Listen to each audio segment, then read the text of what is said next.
এই পরিস্থিতি থেকে উন্নয়নের জন্য প্রথম দরকার হচ্ছে মধ্যমেয়াদী এবং দীর্ঘমেয়াদী পরিকল্পনা। আমরা অবশ্য আমন্ত্রণ জানিয়েছিলাম, আমরা আসলে বলেছি কিন্তু অনেকে আগ্রহ দেখাননি।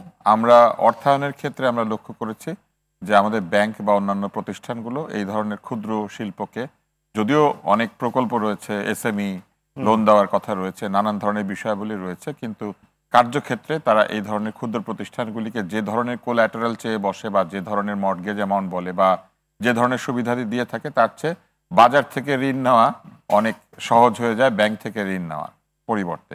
যে ক্ষুদ্র ব্যবসা করছে তার যদি বিরাট জমি থাকবে গুলশান বা বনানীতে, সে ক্ষুদ্র ব্যবসা করবে কেন, তাই না? তার জমি নাই বলেই তো সে ক্ষুদ্র ব্যবসা করে, তার মর্টগেজ দেওয়ার ক্ষমতা নাই বলেই তো সে ক্ষুদ্র ব্যবসা করে। ফলে এই জায়গাগুলি আমার মনে হয় যে উদারীকরণ করতে হবে। তৃতীয় হচ্ছে, আপনি দেখবেন যে সারা পৃথিবীতে ফ্যাশন ইন্ডাস্ট্রিতে একটা বড় ভূমিকা রাখে ডিজাইনাররা, ক্রিয়েটিভ মানুষেরা। নিউ ইয়র্কে ফ্যাশন উইক হয়, প্যারিসে ফ্যাশন উইক হয়।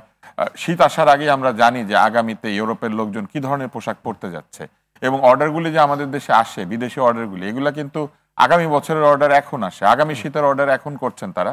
তারা জানেন যে আগামী শীতে নিউ ইয়র্কে কিংবা প্যারিসে কিংবা আমস্টারডামে কোন পোশাকটা বিক্রি হবে। আমাদের দেশে কি আমরা জানি যে আগামী ঈদের ফ্যাশন কি, আগামী কোরবানির ঈদের লোকজন কি পরবে?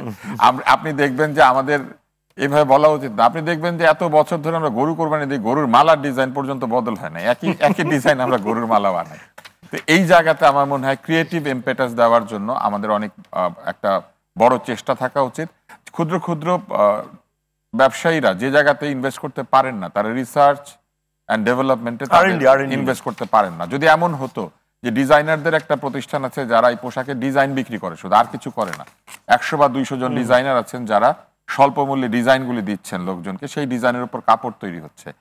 প্রশিক্ষণের কথা যেটা আমি শুরুতেই বলেছিলাম, প্রশিক্ষণ খুবই জরুরি। আমাদেরকে হাতের কাজ, পোশাক তৈরি করার ক্ষেত্রে যে সূক্ষ্ম কাজগুলি রয়েছে, বিশেষ করে ট্র্যাডিশনাল পোশাক, এই হাতের কাজের ট্রেনিং, এই জিনিসগুলি এবং যন্ত্রপাতির সহজলভ্যতা নিশ্চিত করতে হবে। আপনি দেখবেন যে আমাদের এইখানে আপনি পোশাকের কারখানা দিবেন, প্রচুর লোকাল গার্মেন্টসের কারখানা আছে, রায়ের বাজার, হাজারীবাগ, মোহাম্মদপুরে প্রচুর লোকাল কারখানা আছে। এরা মেশিন কোত্থেকে কিনে, এর অ্যাক্সেসরি কোত্থেকে কিনে, এই মেশিনগুলি তারা কি ধরনের দামে কিনে থাকে বা কিভাবে তারা এগুলো ইম্পোর্ট করে, এই জায়গাগুলি কিন্তু খুব ইম্পর্টেন্ট।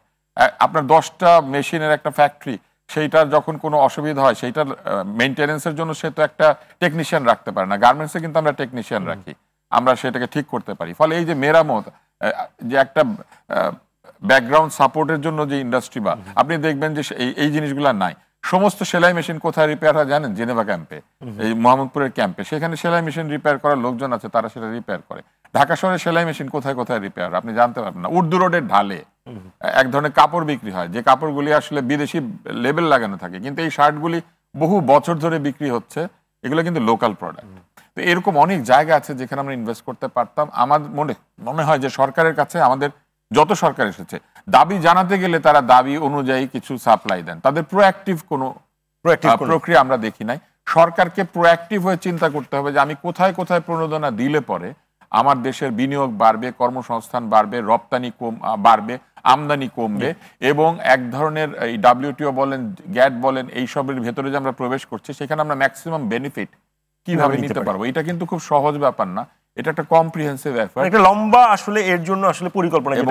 পার্টি হয়েছে, আমি তাদেরকেও বলবো যে এই বিষয়গুলোর দিকে তাদের নজর দেওয়া উচিত। তারা যত বেশি চিন্তা করছেন যে রিপাবলিক তৈরি করবেন, তার চেয়ে বেশি চিন্তা করা উচিত রিপাবলিকের লোকজন খাবে কি। ধন্যবাদ।